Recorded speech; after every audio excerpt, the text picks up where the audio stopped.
अस्सलाम वालेकुम बाबे देओ खैर खैर खैरियत तबीयत सेहत वाले। अच्छा ये तरंडे पहुंचियां जनाब अली ते मुश्किलात जेड़ियां सानियां दो ओ अस उन्हां नु फेस करेंदे पे मुश्किलां के हैं तुहानू वीडियो दिखाईने आ।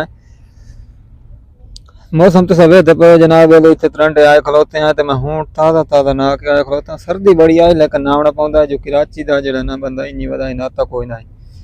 थोड़ मैं आखे मिट्टी जिसम तो लै लवे ते इडू सफाई गड्डी दी भी चलदी पई आ गड्डी शो दी तरक्की वधी आई सारा रात त्रेड़ पाउंदी है ते उस त्रेड़ दी वजह तू कोल जान दा जेड़ा गट्टा मिट्टी जिवें ओ लोड खलोंदा ते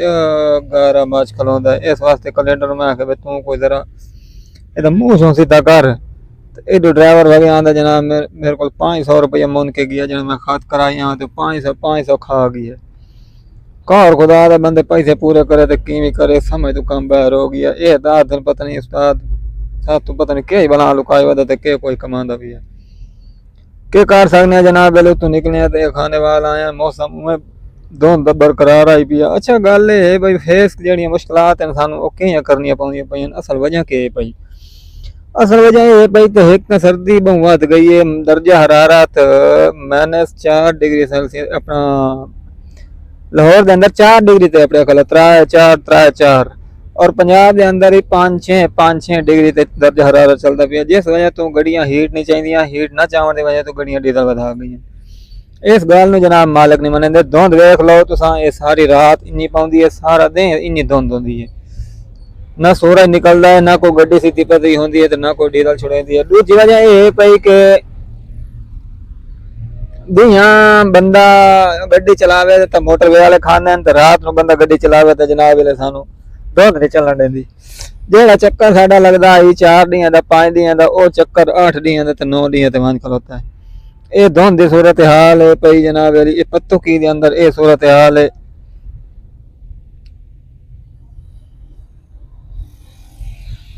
ये हुण सुबह दी 10 बज गई है तकरीबन ते वो सूरत हाल बरकरार है रात मैं इतने आगे अखीर 3 घंटे रोक गया जो बिल्कुल नजर कोई शह ना आ जाती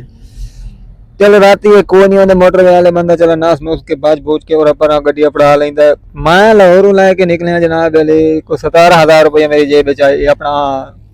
खाने वाल को 17,000 रुपया मेरी जेब च आई ते जेले मैं इतने आया लाहौर मेरे को नाश्ते दे पैसे रोटी दे कोई ना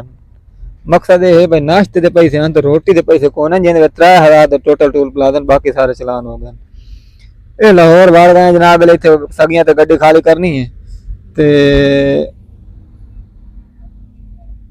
2250 2000 1750 ये चलान हर बीट 6 बीटा पाउंदियां 7 मोटरवे ला के 7 बीटा पाउंदियां 7 दूने 14,000 रुपए के चलान जनाब लोग इस वास्ते इतने आके जनाब ये नान छोले की प्लेट मारी मैं चलो ये 100 डो नाल गुजारा करा पैसे मुक गए चलाना की सूरत हाल वेते पे ये सिर्फ चलान इन पे खाने वाल तो लैके इस तक लाहौर तक कोई रन्ना भर्ती की ने कोई ऐसियां हो मैं ये जे बोल बोले सना भाई वो नहीं ना हया लिहाज करें दिया बिल्कुल इन्नी 2-2 हज़ार दे थे इन्नी 2200 दे चलान करने ये लाहौर के अड्डे पे जनाब इतने ऐसा गड्डी खाली करनी है तो उस तो बाद जनाब जो डीजल का ध्यान मारे तो गड्डी डीजल खा ये 540 लीटर जेडे अगे खान दी आई 450 लीटर वीडियो को लाइक करो सो फॉलो करो सो शेयर करो सो यूट्यूब पे सब्सक्राइब करो सो तो मिलने अगली वीडियो दुआ में याद रखे।